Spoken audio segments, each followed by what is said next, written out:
আল্লাহ তাআলা এই মুমিনদের দিলকে পারস্পরিক ভালোবাসা ও সম্প্রীতির বন্ধনে আবদ্ধ করে দিয়েছেন। অথচ তুমি যদি দুনিয়ার যাবতীয় সম্পদ এর পেছনে ব্যয় করতে, তবু তুমি এই মানুষদের দিলকে ভালোবাসার বন্ধনে আবদ্ধ করতে পারতে না। কিন্তু আল্লাহ তাআলা এদের মাঝে প্রীতি স্থাপন করে দিয়েছেন। অবশ্যই তিনি পরাক্রমশালী ও বিজ্ঞ কুশলী। হে নবী, তোমার জন্য এবং তোমার অনুবর্তনকারী মোমেনদের জন্য তো আল্লাহ তাআলাই যথেষ্ট। হে নবী, তুমি মোমেনদের যুদ্ধের জন্য উদ্বুদ্ধ করো। মনে রেখো, তোমাদের মধ্যে 20 জন লোকও যদি ধৈর্যশীল হতে পারে, তাহলে তারা 200 লোকের উপর বিজয়ী হবে। আবার তোমাদের মাঝে এমন লোকের সংখ্যা যদি 100 হয়, তাহলে তারা 1000 লোকের উপর জয়লাভ করবে। এর কারণ হচ্ছে তারা এমন জাতি যারা আল্লাহর শক্তি সম্পর্কে কিছুই বুঝে না। এই নিশ্চয়তা দ্বারা এখন আল্লাহ তাআলা তোমাদের উপর থেকে উদ্বেগ ও দুশ্চিন্তার বোঝা হালকা করে দিয়েছেন। যেহেতু তিনি একথা জানেন তোমাদের মধ্যে কিছু দুর্বলতা রয়েছে, অতঃপর তোমাদের মধ্যে যদি 100 ধৈর্যশীল মানুষ থাকে, তাহলে তারা 200-র উপর বিজয়ী হবে।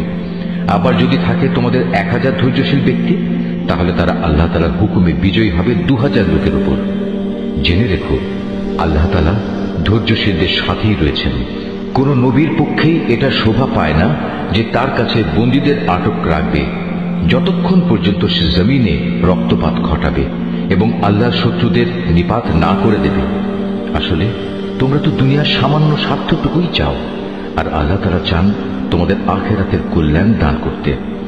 আল্লাহ তাআলাই হচ্ছেন পরাক্রমশালী ও প্রজ্ঞাময়। যদি এই ব্যাপারে আল্লাহ তাআলার কাছ থেকে পূর্বের কোনো ফরমান লেখা না থাকতো, তাহলে বন্দীদের কাছ থেকে মুক্তিপণ হিসেবে তোমরা যা কিছু নিয়েছ, তার জন্য একটা বড় ধরনের আযাব তোমাদের উপর পতিত হতো।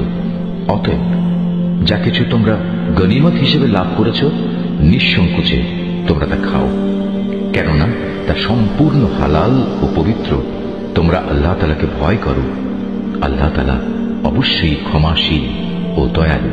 হে নবী, তোমার হাতে যেসব বন্দী রয়েছে তাদের তুমি বলো, আল্লাহ তাআলা যদি তোমাদের দিলে ভালো কিছু গ্রহণের যোগ্যতা আছে বলে জানতে পান, তাহলে তিনি তোমাদের ঈমানের এমন এক কল্যাণ দান করবেন যা তোমাদের কাছ থেকে মুক্তিপণ হিসেবে গৃহীত সম্পদের চাইতে অনেক ভালো, এবং তিনি তোমাদের গুনাহসমূহ মাফ করে দেবেন। আল্লাহ তাআলা ক্ষমাশীল ও দয়াবান। আর তারা যদি তোমার সাথে বিশ্বাস ভঙ্গ করতে চায়, তাহলে তুমি ভেবো না, এরা তো এর আগে আল্লাহ তাআলার সাথেও বিশ্বাসঘাতকতা করেছে, এবং এ কারণেই তোমাদের তিনি তাদের উপর ক্ষমতা দান করেছেন। আল্লাহ তাআলাই হচ্ছেন জ্ঞানবান ও কুশলী। নিঃসন্দেহে যারা ঈমান এনেছে এবং এই ঈমানের জন্য হিজরত করেছে, নিজেদের জান মাল দিয়ে আল্লাহর পথে জিহাদ করেছে, এবং যারা মুহাজিরদের আশ্রয় দিয়েছে ও তাদের সাহায্য করেছে, তারা সবাই পরস্পরের বন্ধু। অপরদিকে যারা ঈমান এনেছে অথচ হিজরত করেনি, ততক্ষণ পর্যন্ত তাদের অভিভাবকত্বের দায়িত্ব তোমাদের উপর নেই। তবে কখনো যদি তারা একান্ত দ্বীনের খাতিরে তোমাদের কাছে কোনো সাহায্য চায়, তাহলে তাদের সাহায্য করা তোমাদের কর্তব্য। তবে তা যেন এমন কোন সম্প্রদায়ের বিরুদ্ধে না হয় যাদের সাথে তোমাদের কোন রকম চুক্তি রয়েছে।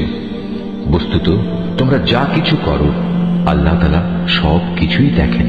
যারা কুফরি করেছে তারা একে অপরের বন্ধু। তোমরা যদি একে অপরকে সাহায্য করার সে কাজটি না করো, তাহলে আল্লাহর এই জমিনে ফিতনা ফাসাদ ও বড় ধরনের বিপর্যয় সৃষ্টি হবে।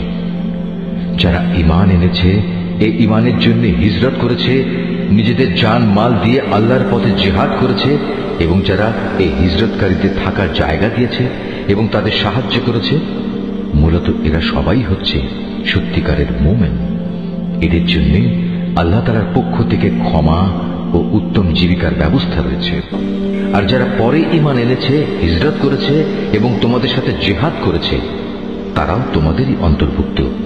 যারা আত্মীয়তার বন্ধনে একে অপরের সাথে আবদ্ধ, আল্লাহর কিতাব অনুযায়ী তারাও একে অন্যের উত্তরাধিকারের বেশি হকদার। নিশ্চয়ই আল্লাহ তাআলা সব ব্যাপার জানেন।